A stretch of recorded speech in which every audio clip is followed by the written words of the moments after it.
কে বলেছে শুধু ভালোবাসি বললেই ভালোবাসা যায়? ভালোবাসি এই কথাটা না বলেও ভালোবাসা যায়। আচ্ছা, তোমরা কি কেউ কখনো একতরফা ভালোবেসেছো?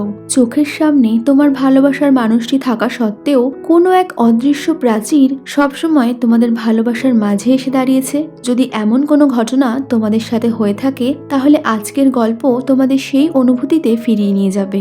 হেই বন্ধুরা, ওয়েলকাম টু মুভি সাগরে। আজ আমি নিয়ে চলে এলাম সদ্য মুক্তি হওয়া 2022 সালের একটা লাভ রোমান্টিক কোরিয়ান ড্রামা সাউন্ড ট্র্যাকের গল্প। গল্পের শুরুতেই যে মেয়েটিকে দেখা যায়, এ হলো ইয়ংসু। সু গান লিখতে ভালোবাসে আর সে একটা বড় মিউজিক কোম্পানির হয়ে প্রতিনিয়ত গানও লিখে আসছে। আর এই ছেলেটিকে দেখা যাচ্ছে যে সু এর ফটো তুলছে, এর নাম সুনহো। সুনহো একজন প্রফেশনাল ফটোগ্রাফার। তো সু ও সুনহো বহু বছর ধরে একে অপরকে চেনে। এক কথায় বলতে গেলে তারা একে অপরের বেস্ট ফ্রেন্ড। সুনহো সু এর ফটোগুলো রেডি করছে আর তার ঘরে থাকা বিভিন্ন ছবি দেখে সু অবাক হয়ে যায়। এমনকি সে নিজের ছবি দেখেও নিজেকে চিনতে পারে না। আর সুনহোকে বলে, তুমি এত ভালো ছবি কি করে তুলতে পারো? তোমার হাতে কি জাদু আছে? সুনহো বলে, তুমি যদি মন থেকে কোনো কাজ করতে চাও, তাহলে তুমি নিশ্চয়ই সেটা ভালো করতে পারবে। তখনই সুনহো সুকে মনে করায় আজ তো তার মিউজিক ডাইরেক্টরের সাথে মিটিং এ যাওয়ার কথা ছিল। এই শুনে সু তাড়াতাড়ি বেরোতে গিয়ে সুনহোকে বলে, তাকে আজ কেমন লাগছে? সুনহো বলে, তাকে দেখতে অনেক সুন্দর লাগছে। সু এরপর মিউজিক ডাইরেক্টরের সাথে মিটিং এ এলে মিউজিক ডাইরেক্টর বলে, সু যে ধরনের গান লেখে এবার একটু অন্যরকম গান লিখতে হবে। অর্থাৎ মিউজিক ডাইরেক্টর বলতে চাইছে তাকে এবার একতরফা ভালোবাসা নিয়ে গান লিখতে হবে। কিন্তু সু তো আজ পর্যন্ত কাউকে ভালোই বাসেনি। মিউজিক ডাইরেক্টর ভাবে সু হয়তো তা লিখতে পারবে না, যার জন্য সে বলে, আমার এমন একজনকে দরকার যে একতরফা ভালোবাসাটাকে ভেতর থেকে অনুভব করতে পারে। যার জন্য সে তার পরিচিত অন্য কাউকে এই গান লেখার জন্য নেবে বলে। কিন্তু সু এই সুযোগটা হাতছাড়া করতে চায় না। আর এক কথায় জোরাজুরি করেই সে মিউজিক ডাইরেক্টরের থেকে গান লেখার জন্য 2 সপ্তাহ সময় নিয়ে নেয়। সু এর এই প্রকার আচরণে বোঝাই যায় সে তার নিজের কাজের প্রতি কতটা আত্মবিশ্বাস আছে এবং তার স্বপ্ন হলো অনেক বড় গান লেখিকা হওয়ার। অপরদিকে সুনহোর এক ফ্রেন্ড তাকে বলে সে কেন ফটো এক্সিবিশন থেকে তার নাম তুলে নিয়েছে। এই এক্সিবিশন তো তার স্বপ্ন ছিল।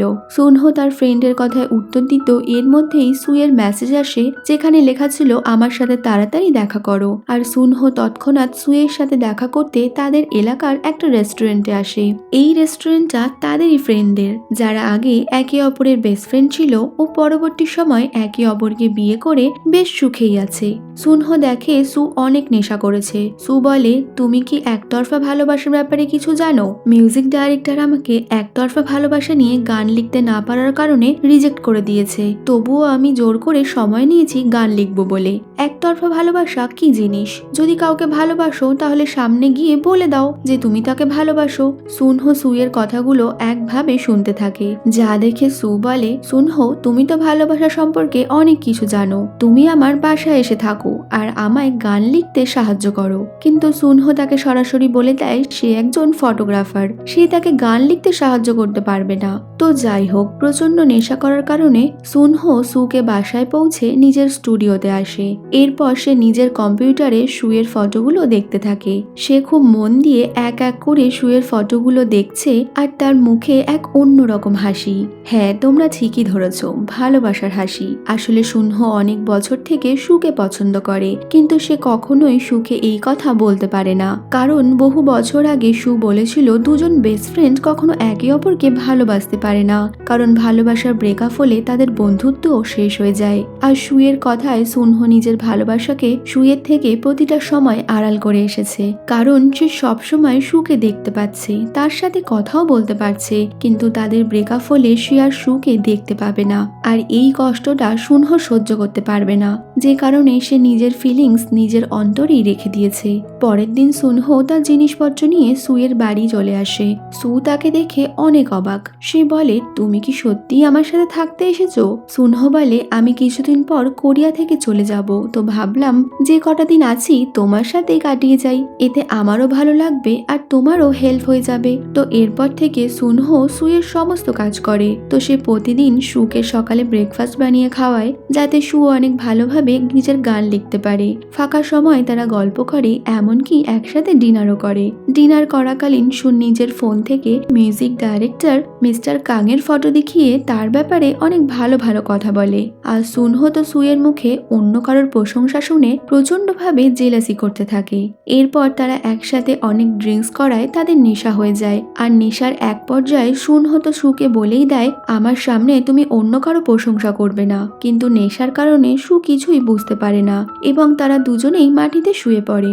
সকালবেলা সুনহোর ঘুম ভাঙে আর তখনও সু তার পাশেই শুয়ে। সুনহো সুয়ের দিকে তাকিয়ে বলে, তোমাকে কতটা সুন্দর লাগছে আর আমি যে তোমাকে কতটা ভালোবাসি সেটা তুমি কোনোদিনও জানতে পারবে না। ঠিক তখনই সুয়ের ঘুম ভেঙে যায় আর সুনহো ভাবে তার বলা কথাগুলো সু শুনে ফেললো না তো এই ভেবে সে কিছুটা ঘাবড়ে যায়, কিন্তু সু কিছুই শুনতে পায়নি, তার কেবলই ঘুম ভেঙেছে। ঘুম ভেঙে তারা দুজন একে অপরের দিকে তাকিয়ে থাকে। দেখে মনে হবে তারা একে অপরের মধ্যে হারিয়ে গেছে, কিন্তু এর মধ্যেই সু ভাবে তারা এতটা কাছে কেন। আর সে তখনই লজ্জায় সুনহোর থেকে দূরে সরে যায়। তারা দুজনেই লজ্জায় পড়ে যায় কিন্তু একে অপরকে কিছু বুঝতে দেয় না। এরপর তারা সকালের ব্রেকফাস্ট করতে বসলে নিজেদের মধ্যে কথা বলতেও লজ্জা পাচ্ছে, যে কারণে তারা দুজনেই বলে ওঠে, কাল রাতে প্রচন্ড ঠান্ডা পড়েছিল কিনা, যা বলে তারা দুজনেই বেশ খানিকটা অপ্রস্তুতিতে পড়ে যায়।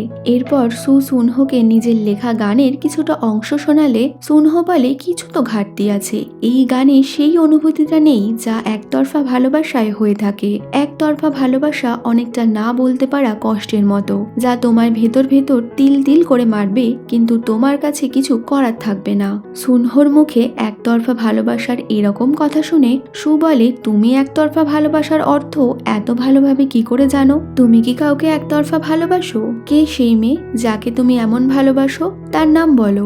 সুনহো তো সুয়ের এসব কথায় পাত্তা না দিয়ে কথা এড়িয়ে যেতে চায়, কিন্তু সু প্রচন্ড জোরাজোরি করায় সুনহো তাকে একটা গল্প বানিয়ে বলে দেয়, তার নাম জেনিফার। তো সু বলে, সে খুব ভাগ্যবান যার কাছে তোমার মতো একজন ভালোবাসার মানুষ আছে। আমি একবার হলেও তাকে নিজের চোখে দেখতে চাই। কিন্তু সু তো নিজেই জানে না সুনহো যে মেয়ের কথা বলছে সে আর অন্য কেউ নয়, সু নিজে। এরপর সু সুনহোকে নিয়ে ডাইরেক্টরের কাছে গেলে প্রতিবারের মতো ডাইরেক্টর তার নিজের পছন্দের জুস সুকে দেয়, কিন্তু সুনহো মিস্টার কাংকে ছোট করার জন্য সরাসরি তার মুখের ওপর বলে, এই ধরনের জুস খাওয়ার থেকে না খাওয়া ভালো, আর সুয়ের এরকম জুস একদম পছন্দ নয়। সু তাকে চুপ করতে বললে সুনহো উল্টে সুকেই চুপ করিয়ে দেয়। আসল ব্যাপারটা ছিল সুনহো সুয়ের মুখে আগের দিন ডাইরেক্টরের প্রশংসা শুনে সে কোনো মতেই সেটা মানতে পারেনি, যে কারণে মনে মনে সে ডাইরেক্টরের সাথে শত্রুতা করে নিয়েছে। ডাইরেক্টর ও সু তাদের গান নিয়ে আলোচনা করলে তাদের প্রতিটা কথার মাঝেই সুনহো নিজের মাথা গলানোর চেষ্টা করে। ফিরে আসার সময় সু বলে, তার আশেপাশে থাকা সমস্ত ছেলেদের সাথেই সুনহো প্রতিবার এরকম ব্যবহার কেন করে? সুনহো বলে, তারা এরকম ব্যবহারেরই যোগ্য। এই বলে সে রাগ করে মাঝ রাস্তায় সুয়ের গাড়ি থেকে নেমে যায়। সুনহো রেগে আছে এই ভেবে সু তাকে মানানোর জন্য সুনহোর পছন্দের ফুল নিয়ে তাকে সরি বলে। আর সত্যি বলতে এত সুন্দর একটা মেয়ে সরি বললে কোন ছেলেই বা তার উপর রাগ করে থাকতে পারে। তো এরপর তারা একসাথে সুপারমার্কেটে গিয়ে শপিং করে।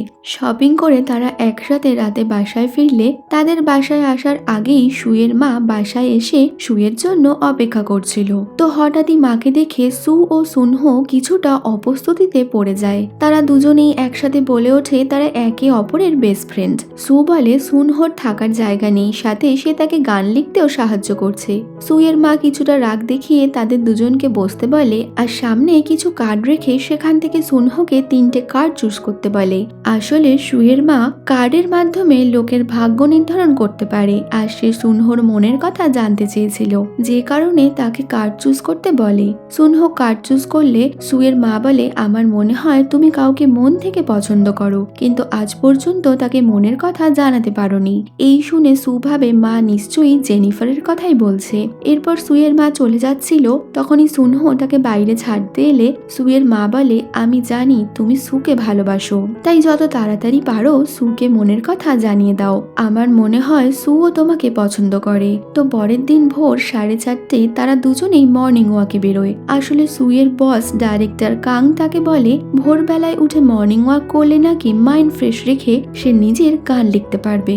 সু ও সুনহো এরপর তাদের ফ্রেশ অনুভূতিকে সঙ্গে নিয়ে গান লিখতে শুরু করে। একদিন রাতে সুনহোর এক ফ্রেন্ড তাকে কল করলে সু তার কল ধরে। ওই বন্ধু সুকে ল্যাপটপ থেকে কিছু দরকারি ছবি পাঠাতে বললে সুনহো সেখানে ছিল না, তাই সু নিজেই ল্যাপটপে ছবি খুঁজতে গিয়ে সেখানকারই একটা ফোল্ডারে সে নিজের ছবি দেখে অবাক হয়ে যায়, কারণ সেখানে তাদের অনেক ছোটবেলার ছবি, এমনকি সুয়ের প্রতিটা মুহূর্তের ছবি সুনহোর কাছে আছে। সু এই ছবিগুলো দেখছিল, এর মধ্যেই সুনহো সেখানে চলে এলে সু কিছুটা অপ্রস্তুতিতে পড়ে যায়।